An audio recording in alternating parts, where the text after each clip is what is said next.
What is going on, you beautiful creature of the internet? Welcome back to the channel. I am recording this pretty early in the morning, or it's 12:30. Busy day though, probably won't go up till tonight.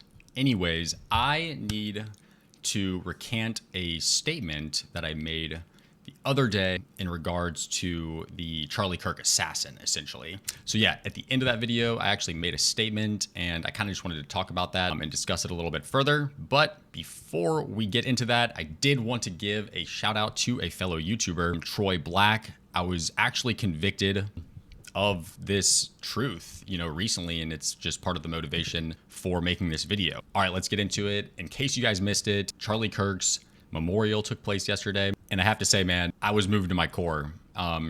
Seriously, like their stance on marriage and how outspoken they are on the gospel. It was really just like one of the most beautiful things I think I've ever seen. But not only that, but I was falling asleep last night and I remembered, the comment that I had made.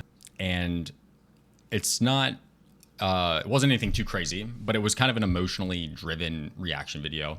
And at the end of that video, I said, I'm just happy that Utah has the death penalty still. Ultimately, in that moment, that's what I was feeling, right? It's like my human mind and my human spirit. It's like that wanting to get revenge was like kind of there, right? And I guess in my mind, I'm thinking like, well, I'm not the one that came up with the death penalty, right? It's not like, whatever. But upon further reflection, right? And gosh, especially after watching Erica's speech at Charlie's memorial, I didn't watch it live. I just watched the reruns.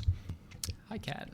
Cat just jumped up here. But I have to admit that that is honestly not the position that I desire from my own heart. And I think that if Erica Kirk had her husband murdered and can forgive the killer on national television, there's no reason for me to want that man to die, right? Because at the end of the day, in Matthew chapter 5, verse 22, Jesus instructs us to love our enemies and those who persecute us. And even though that seems unfathomable to the human mind sometimes, I can tell you that it's 100% possible. And it's definitely not because of, because like I'm like a great person and have forgiven all of my enemies. That's literally the point of this video, right? Because I made that video and I'm casually thinking like, yeah, thank God Utah has like the death penalty, whatever. But like if we think about it, and this actually goes back to Troy's video. So let me finally tie it back into Troy Black's video. And essentially, Troy made a really good video. It was like 20 minutes long. But there was one thing that he said that I think that all believers should test themselves on, because it's a heart test.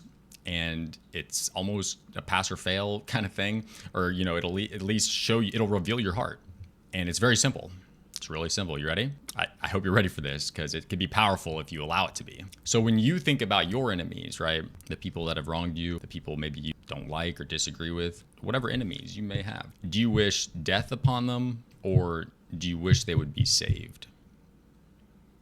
And right there, it can be revealing. And in full transparency, I was fully convicted of this, not only in relation to Charlie Kirk's assassin, right? But just applying that to my enemies in my life. And so, yeah, man, I wanted to just come on here and recant that. I think that it was just such a beautiful speech, honestly, that she gave. And that combined with Troy's video had me looking at my own heart. And, we should all be willing to forgive even the most extreme acts of violence, as horrific as it even kind of sounds, right? Because that's exactly what Jesus wanted us to do. So that's all I've got, my friends. I hope that this video is a little thought-provoking. Like and subscribe if you want to see more videos. I've got a busy day ahead of me, and that's all I've got for now. Talk to you soon.